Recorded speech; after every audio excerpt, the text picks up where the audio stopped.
ఆంధ్రప్రదేశ్లో ముఖ్యమంత్రిగా చంద్రబాబు నాయుడు గారు ప్రమాణ స్వీకారం చేసి ఏడాది రోజులు పూర్తయినటువంటి సందర్భంలో తల్లికి వందనం అమలు చేస్తున్నామని దానికి సంబంధించిన ఒక జీవో విడుదల చేసి దానిపైన మాట్లాడడానికి ముఖ్యమంత్రి గారు, ముఖ్యమంత్రి తనయుడు, విద్యాశాఖ మంత్రి నారా లోకేష్ మాట్లాడుతూ ఎన్నికలకు ముందు ప్రతి పిల్లోడికి ఎంతమంది ఉంటే అంతమందికి 15,000 ఇస్తానని చెప్పినాం. కానీ ఈ జీవోలో మాత్రం 13,000 అని చెప్పడానికి గల కారణం మిగతా 2,000 స్కూల్ మెయింటెనెన్స్కు ఖర్చు పెడుతున్నామనే విధంగా మాట్లాడడం జరిగింది.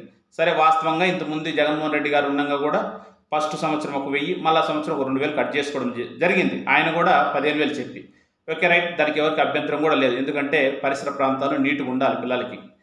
కానీ దీని మీద వైఎస్ఆర్ కాంగ్రెస్ పార్టీ వాళ్ళ అఫీషియల్ ట్విట్టర్ ద్వారా 15,000 చెప్పారు కదా, 2,000 రూపాయలు లోకేష్ జోబులేకి ఏమన్నా పోతున్నాయని వాళ్ళు ట్వీట్ చేయడం జరిగింది అధికారికంగానే. సరే, సహజంగా రాజకీయాల తర్వాత విమర్శలు, ప్రతి విమర్శలు, సవాళ్ళు, ప్రతి సవాళ్ళు, ఒకసారి పెను సవాళ్ళు కూడా వస్తుంటాయి. వాటన్నింటి పెద్దగా లెక్కలకి తీసుకోవడం, వాటన్నింటికి ఆధారాలు చూపించాలంటే రాజకీయాల ఏ పరిస్థితి కాదు. దీని మీద మళ్ళా నారా లోకేష్ గారు నేను స్పందిస్తూ, వైఎస్ఆర్ కాంగ్రెస్ పార్టీ వాళ్ళు 15,000 ఇస్తామన్నారు కదా, 13,000 ఇస్తున్నారు, మిగతా 2,000 నా జోబులేకి పోతున్నాయి అంటున్నారు. దాన్ని నిరూపించాలి. ఒకవేళ నిరూపించలేకపోతే ఆ ట్వీట్ను డిలీట్ చేయాలి, క్షమాపణ చెప్పాలి. 24 గంటలు మీకు టైం ఇస్తున్నా. ఒకవేళ అప్పటికల్లా ఈ మూడింటిలో ఏది పాటించకపోయినా నేను న్యాయపరంగా మిమ్మల్ని ఎదుర్కొంటాను అనే విధంగా ఆయన చెప్పడం జరిగింది. సరే, వాస్తవంగా వైఎస్ఆర్ కాంగ్రెస్ పార్టీ వాళ్ళకు కూడా తెలుసు. ఏం తెలుసు? గతంలో వాళ్ళు కూడా మెయింటెనెన్స్కి ఇచ్చినారని. కానీ ఈరోజు వాళ్ళు ఆరోపణ చేయడానికి కారణం ఏంది? ఇదే కరెక్ట్గా జగన్మోహన్ రెడ్డి గారు అమ్మఒడి అనేటువంటి పథకాన్ని తెచ్చిన తర్వాత అమలు చేస్తున్న సందర్భంలో 1,000 రూపాయలు కట్ చేసుకుంటే ఇదే లోకేష్ గారు ఏమన్నారు? పబ్లిక్ మీటింగ్లో మరి సైకో జగన్ రెడ్డి 1,000 రూపాయలు కక్కుర్తి పడుతుండవా అన్నాడు. ఈరోజన్నా వైఎస్ఆర్ కాంగ్రెస్ పార్టీ వాళ్ళు ఒక ట్వీట్ రూపంలోనో, లేదు మీరు ఆడిన మాట తప్పినారనో, సరే ఏదైనా కారణం కావచ్చు. ఆ రోజు ఈ రోజు ఆడ 1,000 కానీ 2,000 కానీ తగ్గడానికి ఒకే కారణం. సరే, రాజకీయంగా కాబట్టి మాట్లాడచ్చు. కానీ ఆ రోజు జగన్మోహన్ రెడ్డి మీద పబ్లిక్ మీటింగ్లో మీరు అన్నారే సైకో జగన్ రెడ్డి 1,000 రూపాయలు కక్కుర్తి పడుతుండవని. మరి ఆ రోజు నిన్నేమన్నా వాళ్ళు ఏమన్నా టైం బండ్ పెట్టిందా నీకు నిరూపించాలని? లేదు, నిరూపించలేకపోతే క్షమాపణ చెప్పాలని ఏమన్నా అడిగినరా? లేదు, నీ మీద కేసు పెడతామని ఏమన్నా చెప్పిండ్రా? అంటే నాకు తెలిసి బహుశా వాళ్ళు ఆ పని చేయకపోవడం తప్పేమనిపిస్తుంది. ఈరోజు రాజకీయాల్లో రకరకాలుగా మాట్లాడుతుంటారు. వాటన్నిటికి సవాళ్ళు, నిరూపణలు సాధ్యమైద్దే. ఒకవేళ నిజంగా రాజకీయాలు అలాంటి వ్యవస్థ ఉంటే, అలాంటి మనసులు ఉంటే మంచిదే. ఇంకా దీనిపైన ఈరోజు అనంతపురం మంత్రి గారు సబితమ్మ గారు, ఈ పక్క కొలుసు పార్థసారథి గారు వాళ్ళు ఇంకా కొంచెం డోసు పెంచి జగన్మోహన్ రెడ్డి నువ్వు నిరూపిస్తే మా పదవులకు రాజీనామా చేస్తాం, సవాలు విసురుతున్నాం. సరే, ఇవన్నీ మామూలు మాటలు అందరూ రోజు చూసేటివే. కానీ రాజకీయాల్లో ఒకవేళ చేసినటువంటి ఆరోపణలు ఎవరైనా నిరూపించాలంటే ప్రస్తుతం ఆంధ్రప్రదేశ్లో ఉన్న తెలుగుదేశం ప్రభుత్వం కానీ, చంద్రబాబు నాయుడు గారు కానీ, పవన్ కళ్యాణ్ గారు కానీ, లోకేష్ గారు కానీ చాలా వాటికి సమాధానం చెప్పాల్సి ఉంటుంది. చాలా వాటికి క్షమాపణలు కూడా చెప్పాల్సి ఉంటుంది. లేదు, ఇదంతా నిరూపించడానికి ఒక పెను సవాలుగా మారుతుంది. ఎందుకంటే గతంలో జరిగిపోయినాయి వాళ్ళు చేసినటువంటి వ్యాఖ్యలు.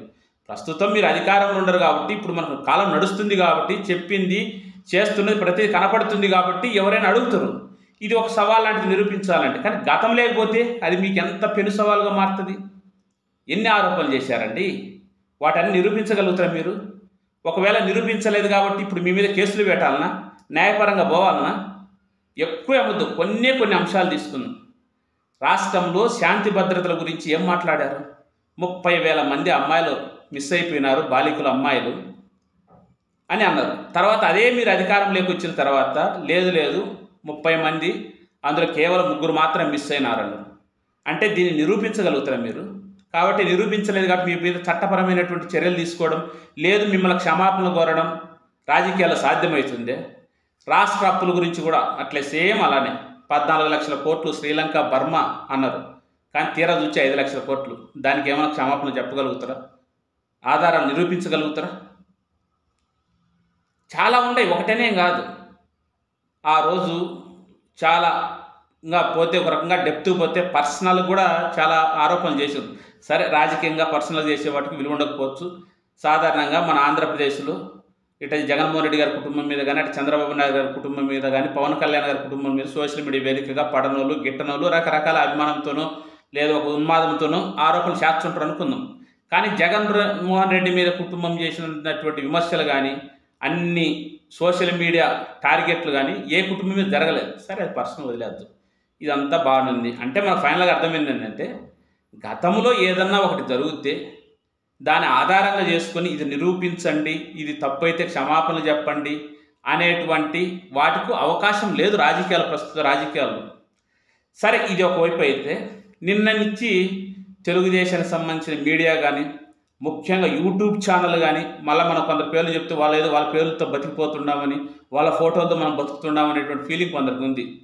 ఏమంటున్నారు, ఈ సంవత్సరం రోజుల్లో కూటమి ప్రభుత్వం అధికారంలోకి వచ్చిన తర్వాత కొంచెం అటు ఇటు ఇబ్బంది జరిగింది, కానీ తల్లికి వందనం ఇచ్చేసరికి ఎక్కడ లేని పాజిటివ్ వచ్చేసిందంటగా, మొత్తం తలకిందులు అయిపోయిందంట. అంటే ఈ సంవత్సరం రోజుల్లో వాళ్ళు చేసినటువంటి అన్ని వ్యతిరేకమైన పనులన్నీ కూడా ఈ తల్లికి వందనం ఇచ్చిన వెంటనే మొత్తం మారిపోయి పాజిటివ్ వైబ్రేషన్స్ వచ్చినాయంట ఆంధ్రప్రదేశ్ అంతా. ఆశ్చర్యం అనిపించట్లే? ఒక తల్లికి వందనం ఒకటే ఇచ్చి పాజిటివ్ వైబ్రేషన్స్ వచ్చినాయి అంటే, జగన్మోహన్ రెడ్డి గారు 2019లో ముఖ్యమంత్రి అయిన తర్వాత తెలుగు రాష్ట్రాల్లో, ముఖ్యంగా అప్పటి మన నవ్యాంధ్రప్రదేశ్లో ఎప్పుడు చూడండి, వినంది, వినపడంది ఎన్ని వ్యవస్థలు తీసుకొచ్చిండు, ఎన్ని కొత్త కొత్త వ్యవస్థలు తెచ్చారండి. మొదటిగా జిల్లాల పునర్వ్యవస్థీకరణలో భాగంగా కొత్త జిల్లాలు ఏర్పాటు చేయలేదా?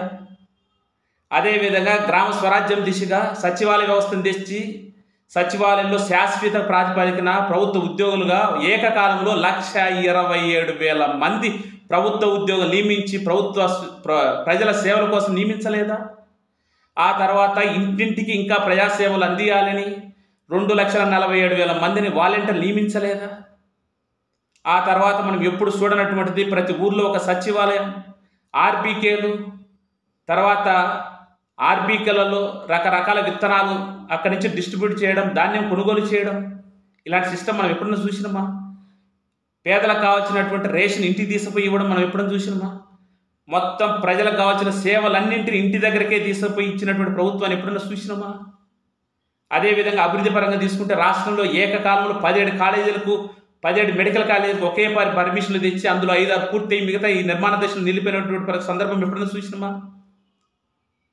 అదేవిధంగా 6 పోర్టులు ఒకే ఏకకాలంలో ప్రారంభించి వాటిల్లో మూలపేట కంప్లీట్ అయింది, ఇంకా బందరు కూడా దగ్గరలోకి వచ్చింది, ఇంకా కొన్ని జరుగుతూ ఉన్నాయి.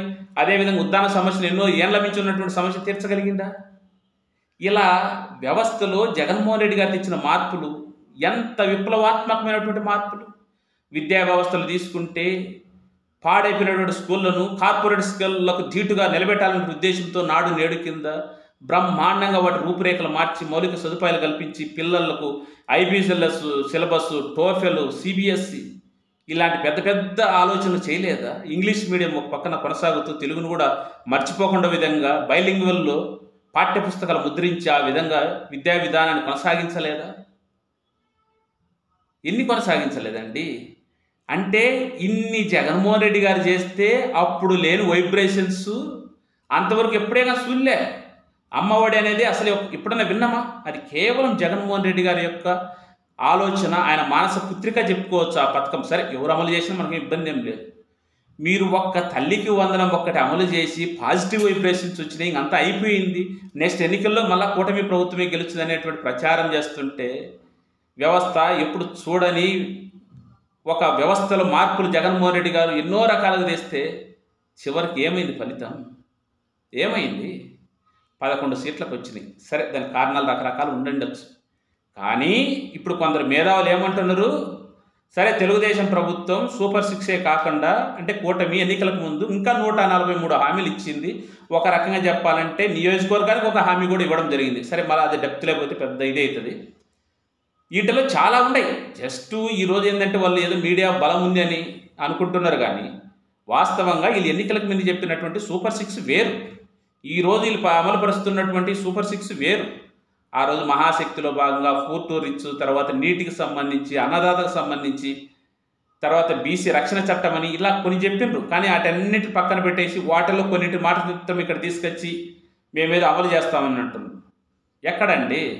అదే చాలామంది ఏం విమర్శించారు, జగన్మోహన్ రెడ్డి గారు మేనిఫెస్టోలో నాకు అవగాహన ఉన్న మేరకు ఒక మద్యపాన నిషేధన సంబంధించి ఆయన కూడా ఏం ఆలోచించుకుంటూ దశల వారీగా దాన్ని తీసేసుకుంటూ రేట్లు పెంచుకుంటూ ఒకానొక స్టేజ్లో దాన్ని 5 స్టార్ హోటళ్ళకి పరిమితం చేయాలనే ఆలోచన చేసిండు. సరే, దాన్ని చేరుకోలేదు, కొంతవరకు అది తప్పే అనుకున్నాను. అదేవిధంగా ఉద్యోగులకు సంబంధించినటువంటి సిపిఎస్ రద్దు, దాన్ని ఏదో ఒక రూపంలో కేంద్ర నిబంధనలకు అనుగుణంగా జీపీఎస్కు మార్చింది. సరే, అది కూడా ఒక రకంగా ఫెయిల్యూర్ అనుకుందాం. అంటే జగన్మోహన్ రెడ్డి గారు ఇచ్చినటువంటి వాటిల్లో కేవలం 2 మాత్రమే ఫెయిల్యూర్. కానీ కూటమి ప్రభుత్వం కేవలం ఏడాదిలోనే, సరే మిగతా చెప్పిన 143 హామీలు పక్కన పెడితే సూపర్ 6లో 2ని పూర్తిగా తీసేసి వేరే వాటిలో కలిపేసి పరోక్షంగా మేము అమలు చేయలేమన్నారే, వాటికి ఏమి సమాధానం చెప్తున్నారు? మరి ఇది ఫెయిల్యూర్ కాదా అంటూనే ఇంకా మేధావులు ఏమంటున్నారు, మీడియాల కంటే సోషల్ మీడియాలో చాలా ఎక్కువ మంది మేధావులు ఉండిపోయినారు. ఏదో మనకు వ్యూస్ వచ్చుండాయి, సబ్స్క్రైబర్స్ ఎక్కువ మంది ఉండాలి, మనం చెప్పేది ప్రతిదీ నిజమన్నట్టుగా. జగన్మోహన్ రెడ్డి గారు అప్పుడు అన్నీ చేసిండు, కానీ ఒక అరాచక పాలన వల్ల ఓడిపోయిందంట. ఎవరి అరాచకము? అంతకు మించి అన్నట్టు జరుగుతుంది కదా. జగన్మోహన్ రెడ్డి గారు 5 సంవత్సరాల కాలంలో వాస్తవంగా 2 సంవత్సరాలు ఆయన చేతుల్లో లేదు. కరోనా వచ్చి మొత్తం హరించకపోయింది ఆర్థిక వ్యవస్థ కానీ పరిపాలన కానీ. అయినప్పటికీ తనకు ఉన్నటువంటి కాలాన్ని సద్వినియోగం చేసుకుని ముందుకు పోవడం జరిగింది. మీరు ఆ రోజు అరాచక పాలన అంటున్నారే, హిందూ తత్వాన్ని, హిందూ మతాన్ని, హిందూ కులాన్ని నాశనం చేయాలనే ఉద్దేశంతో జరిగినటువంటి పాలనగా దాన్ని చిత్రీకరించినరే. కానీ ఈరోజు ఏం జరుగుతుంది? రాజకీయ అవసరాల కోసం పవిత్రమైన కలియుగ దైవం వెంకటేశ్వర స్వామి దగ్గర లడ్డూలో కల్తీనై వాడుతున్నారని చేసిన ఒక ఆరోపణ ఎక్కడెక్కడికో తీసుకుపోయి చివరకు అది జగన్మోహన్ రెడ్డి గారు ఉద్దేశపూర్వకంగా చేపించినట్టు ఆరోపణలు చేసిండ్రే. దాన్ని ఈరోజు నిరూపించగలుగుతారా? దాని మీద ఎవరి మీద చర్యలు తీసుకోవాలి? ఇక్కడ హిందుత్వ మనోభావం దెబ్బతినట్లేదా? అదేవిధంగా చిత్తూరు జిల్లాలో వారం వ్యవధిలో 2 సంఘటనలు. మొన్న స్వర్ణముఖి నదీ తీరాన ఉన్నటువంటి చాలా ప్రాచీనమైనటువంటి వరాహి అమ్మవారి యొక్క విగ్రహాలు ధ్వంసం చేసి ఆ స్థలాన్ని తెలుగుదేశంలో కబ్జా చేసిండ్రే. ఇది అరాచకం కాదా? ఈరోజు మళ్ళీ రాత్రి తెలుగుదేశానికి సంబంధించినటువంటి కృష్ణమూర్తి నాయుడు అనేటువంటి ఒక వ్యక్తి ఈ యొక్క ఏదో నాగదేవతకు సంబంధించిన ఒక గుడిని పగలగొట్టి ఆ స్థలాన్ని ఆక్రమించుకోలేదా? తర్వాత ఎన్నికల్లో మీరు అధికారంలోకి వచ్చిన తర్వాత ఓడిపోయినటువంటి ఒక పార్టీ మీద అన్ని దాడులు, అన్ని హింసలు, అన్ని కేసులు ఎప్పుడన్నా చూసినమా ఈ భారతదేశ రాజకీయ చరిత్రలో? అంతటితో ఏమన్నా ఆగినరా? ఓడిపోయినటువంటి పార్టీని, 11 సీట్లకు మీద పరిమితమైన పార్టీని నాయకుడు ఎటో బలవంతుడు కాబట్టి, ఒక నిశ్చలమైనటువంటి మనస్తత్వం కలవాడు కాబట్టి సరిపోయింది. ఆ ప్లేస్లో జగన్మోహన్ రెడ్డి కాకుండా వేరే వాళ్ళు ఉండింటే ఈ రాష్ట్రంలో ఈరోజు వేరే పార్టీ ఉండే అవకాశం ఉందే. జగన్మోహన్ రెడ్డి కాబట్టి నిలబడిండు. సరే, రాజకీయాలు ఓడిపోతాం, మనం మంచి చేసినాం, మన మంచి ఎందుకు ఎక్కడో గాడి తప్పింది అనుకున్నాడు, నిలబడినాడు. ఆయన నమ్ముకున్నారు, కొందరు నిలబడిండు. ఈ రోజుకి 1 సంవత్సరం రోజుల్లోనే ఉన్నటువంటి కూటమి 3 పార్టీలు ఒక పక్క అయినా, జగన్మోహన్ రెడ్డి గారు ఒక్కరు ఒక పక్క అయినా కూడా ఫలితాలు రేపు ఎట్ట ఉంటాయో అనేటువంటి ఒక భయం కూటమి ప్రభుత్వంలో ఎందుకుంది? ఇదంతా అరాచకం కాదా? అసలు అవినీతికి అంతుంది ఈ ప్రభుత్వంలో. జగన్మోహన్ రెడ్డి గారి ప్రభుత్వంలో సరే ఒకవేళ కొన్ని కేసులు, కొన్ని ఇబ్బందులు పెట్టినా దాన్ని మనం ఒప్పుకున్నప్పటికీ అవినీతిలో నాకు తెలిసి 1 సంవత్సర కాలంలో ఇంత అవినీతికి పాల్పడిన ప్రభుత్వం ఈ భారతదేశ రాజకీయ చరిత్రలో లేదని చెప్పచ్చు. రాష్ట్రంలో న్యూస్ చూసినా, న్యూస్ విన్నా ఈ పలాని రోజు పలాని మూలన ఇసుక దందా జరగలేదని మనం చూడలేకపోతున్నాం.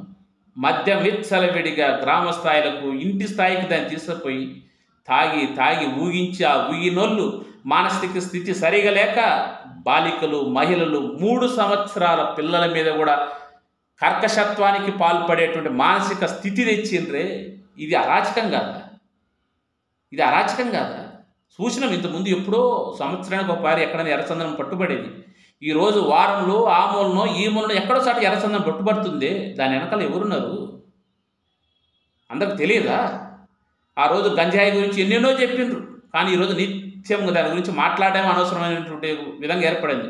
ఎప్పుడో ఒక సంఘటన జరుగుతుంది, దాని గురించి మాట్లాడే విలువ ఉంటుంది. నిత్యం జరుగుతుంటే ఏం విలువ ఉంటుంది? అదేవిధంగా మహిళలు, బాలికలు ఈ మధ్య జరిగిన సంఘటనలు చూస్తే ఆ అనంతపురం జిల్లాలో అసలు ఏం జరుగుతుందో అర్థం కావట్లేదు. మరి అక్కడ ఏమన్నా ఒక రకంగా చెప్పాలంటే అందరినీ మనం ఏం ఉద్దేశపూర్వకంగా అనాలని కాదు, ఎప్పుడు లేనటువంటి ఒక సాంప్రదాయం అనంతపురం జిల్లాలో ఏర్పడుతుంది. మళ్ళీ వాళ్ళ వెనకల్లా అధికార పార్టీ నేతలు వాళ్ళకు బాసటగా నిలబడడం చూసి ఆశ్చర్యం అనిపిస్తుంది. ఈ మధ్యకాలంలో ఒక 3-4 అమ్మాయిలకు సంబంధించి వరుస సంఘటన జరిగితే మళ్ళీ రాత్రి ఒక సంఘటన. వీటన్నింటి ఏంది? ఇది అరాచకం కాదా? కేవలం మీకు అధికారం ఉందని విచ్చలవిడితనానికి పాల్పడాలనేటువంటి ఒక ఆలోచనకే కదా ఇవన్నీ జరిగేది. మీరు అవినీతి నియంత్రించండి, దానిలో భాగంగా ఇసుక గురించి మాట్లాడండి. ఉచిత ఇసుక పేరుతో చెప్పి మీకు కావాల్సిన బినామీలు పెట్టుకొని హైదరాబాదు, బెంగళూరు, చెన్నైకి తరలించుకుంటూ రాత్రుల్లో వేలాది లారీలు వెళ్ళిపోతుండే. ఇది అరాచకం కాదా? ఇది ప్రజల ఆస్తి కాదా? సహజ సంపద కాదా?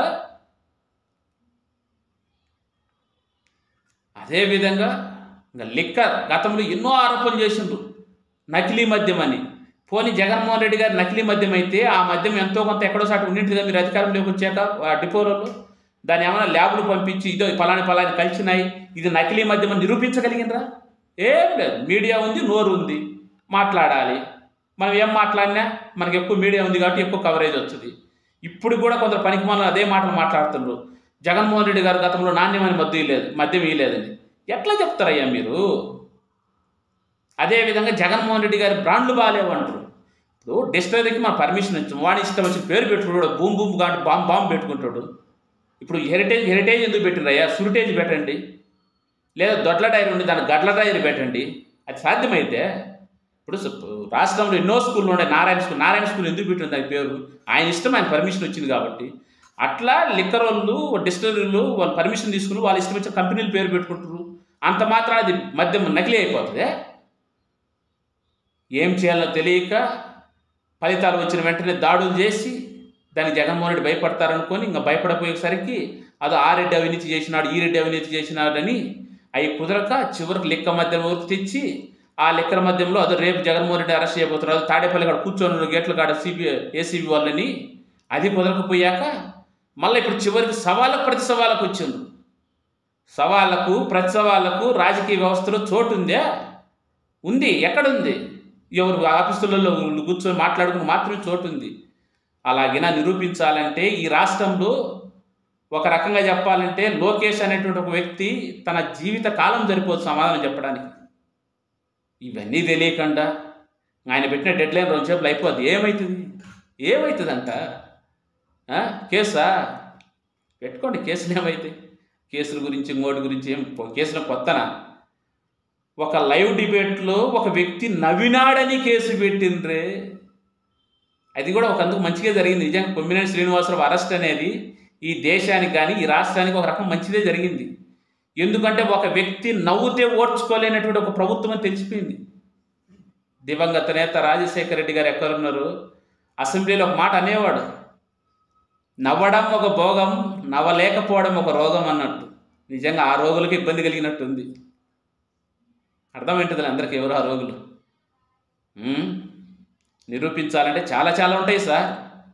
ఒకవేళ మీకు అంత ఓపిక, అంత పారదర్శకత, రాజకీయాలు మనం నిక్కచ్చిగా ఉండాలంటే ముందు మనం చేసిన ఆరోపణలన్నింటికి సమాధానం చెప్పండి. ఆ రోజు తప్పైపోయి చెప్పినాం, నిరూపించలేకపోయినాం, కేవలం అధికారంలోకి రావడం కోసం మాత్రమే చెప్పినామని చెప్పండి. ఈరోజు కూడా వాళ్ళు కూడా అదే పని చేస్తారు. ప్రస్తుతంలో మనం ఉన్నాం కాబట్టి, అధికారంలో ఉన్నాం కాబట్టి మనం ఏమైనా మాట్లాడచ్చు, ఏమైనా చెల్లుబాటు అయిద్దంటే ఆ కాలం పోయింది. ఈ కాలం వేరు. 2025లో ఉండం. చూసుకోండి ఒకసారి మరి ఎన్ని